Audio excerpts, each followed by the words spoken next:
Hi, it's the Irish Gypsy here to bring you your love snapshot for July 2017. For those of you who are new to the love snapshots, because I've only been doing them for a couple of months, these are short, 3-card only readings for love and romance for people who are in established relationships or young relationships, and those who are single and dating or getting ready to get back into the dating scene. So if you're not looking for love and relationship readings, then just stick with the generals at the beginning and mid-month. These are general readings, and there's many of you watching, so of course even the love snapshots are not going to mean the same thing to the same degree and intensity for everybody watching. So make sure to check your rising and your moon shot. I can't talk this morning. Make sure to check your rising and your moon sign videos as well for additional clarification. You may find that they play out a little more predictably for love and romance for the month of July.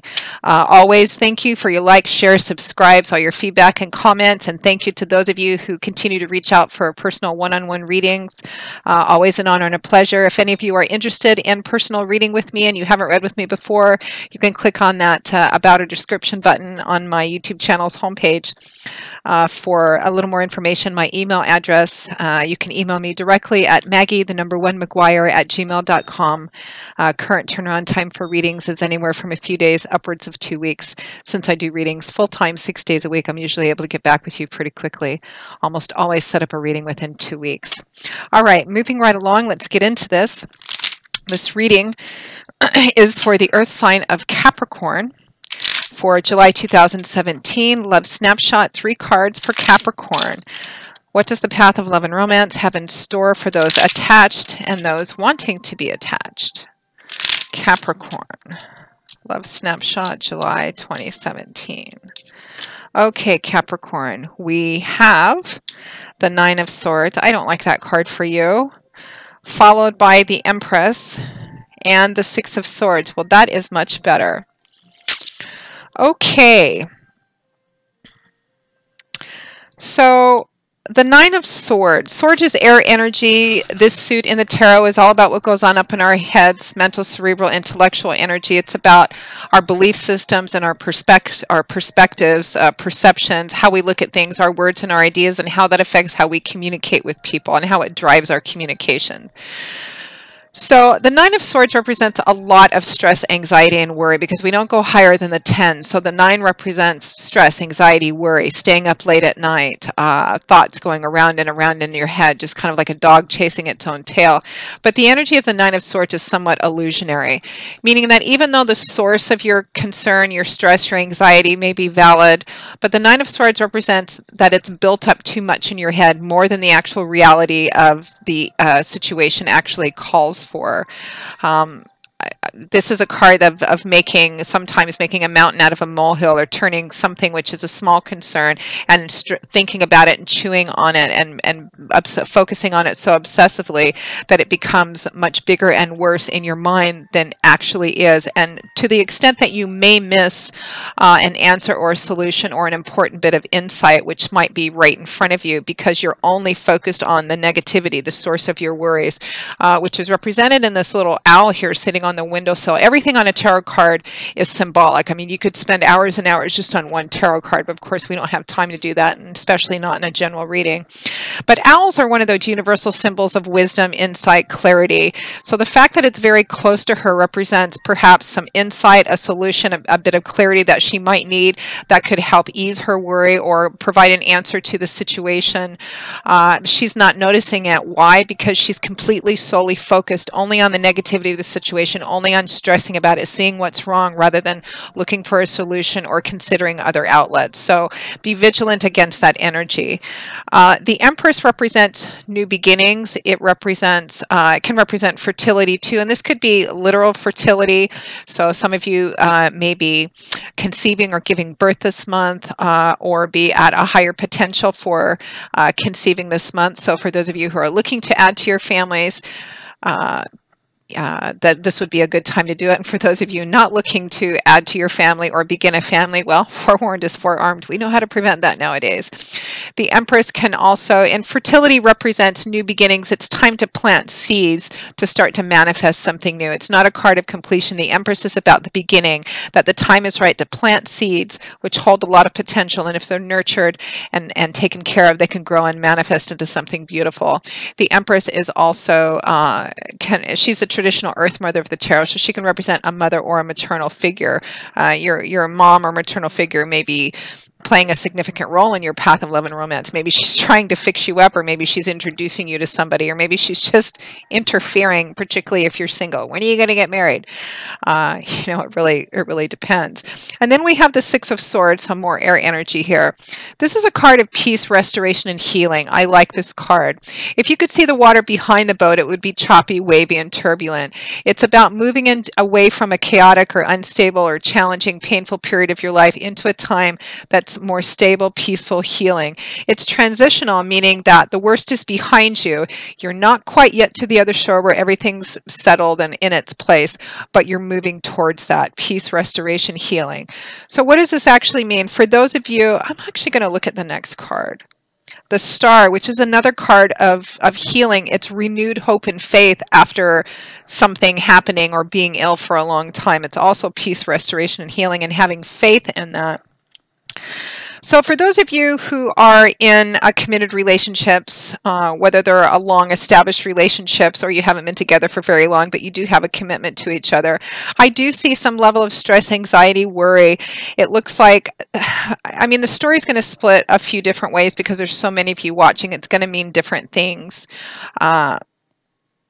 For some of you, for some of you in an established or committed relationships, you could be going through a rocky time or having gone through a rocky time, and you may be considering making a decision to start over again, to maybe separate, move on, have new beginnings.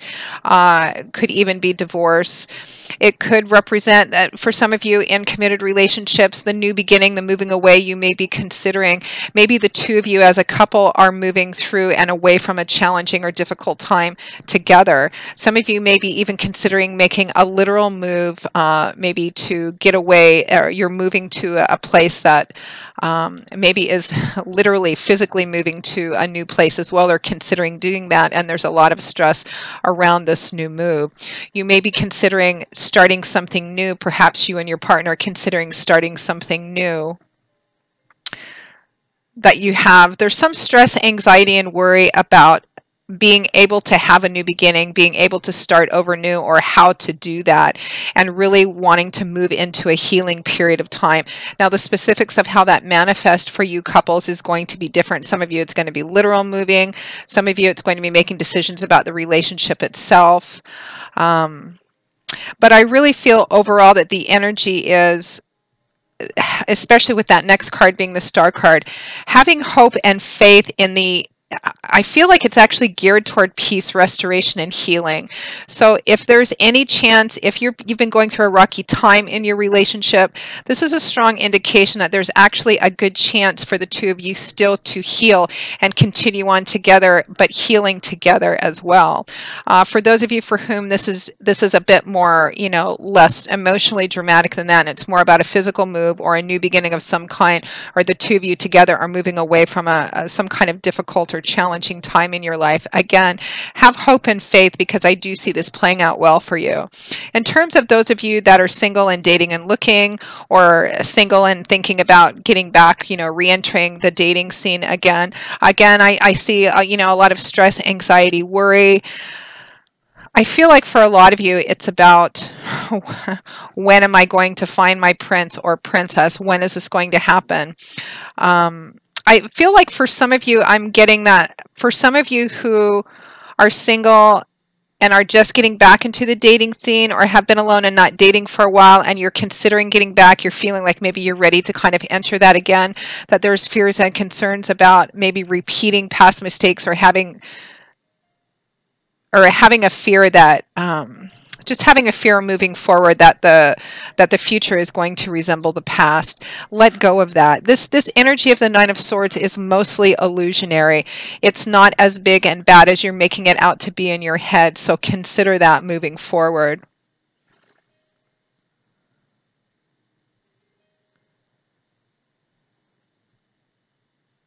Some of you I'm getting to that are dating or thinking about dating. This is for our singles. Some of you are mothers or fathers, your parents, and you have kind of concerns about how that's going to affect your dating life, both how that'll affect you in your dating life, and how it might affect your child in your dating life as well. Again, continue to move forward. If you're feeling like it's time for you to get back into the dating scene, I feel like it is time for you to get back into the dating scene, and these are the kinds of things around your kids that you can work out. But I am getting kind of some concerns about how that might affect your children as well, which is understandable, but I'm not seeing any problems here. I still see you moving ahead and taking a chance on that.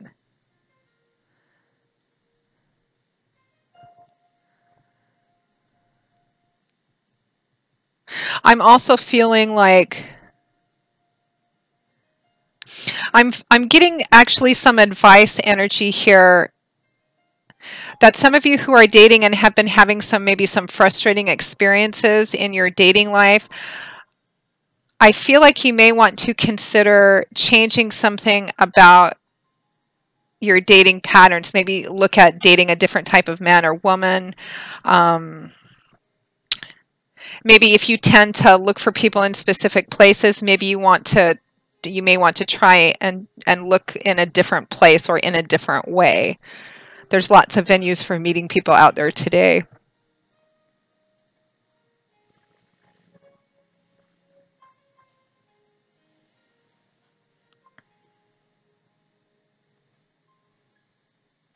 And I'm also getting the message, and this is for people on both sides. This is for some of you singles and some of you partnered people as well.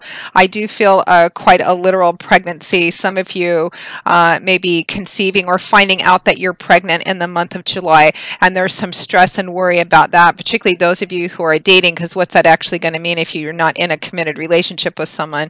And for those of you that are coupled, perhaps for some of you, this is an unexpected pregnancy, and there's some stress around that and how to move forward from that.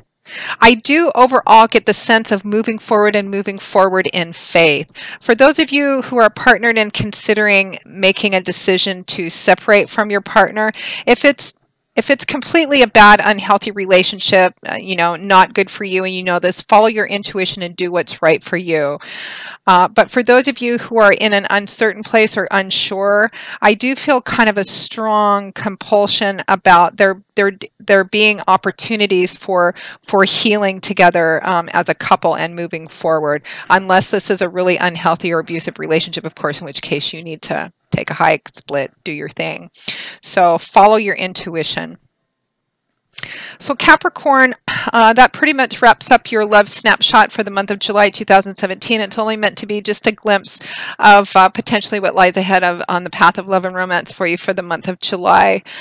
In the future, I may consider doing a little bit longer general readings focused on love if I can rework my schedule a little bit, because I do like it and I've had a lot of really good feedback about this. But for now, I just have to keep them to short 3-card love snapshots. But I hope that you've enjoyed it, and that for at least some of you, it's brought a little bit of insight and clarity, and maybe some confirmation or verification of what's going on in your life. So thank you very much for watching it.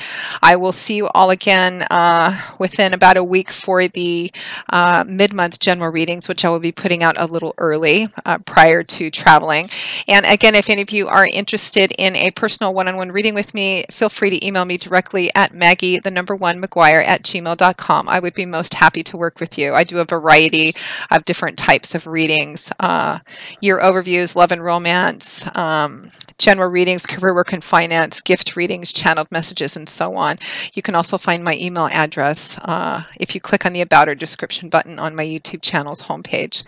So Capricorn, thank you very much for watching. I will see you all again in a week for the mid-month general readings. And until then, as always, I wish you love, joy, peace, and a happy life. Thanks so much, and I hope to see you soon. Bye-bye.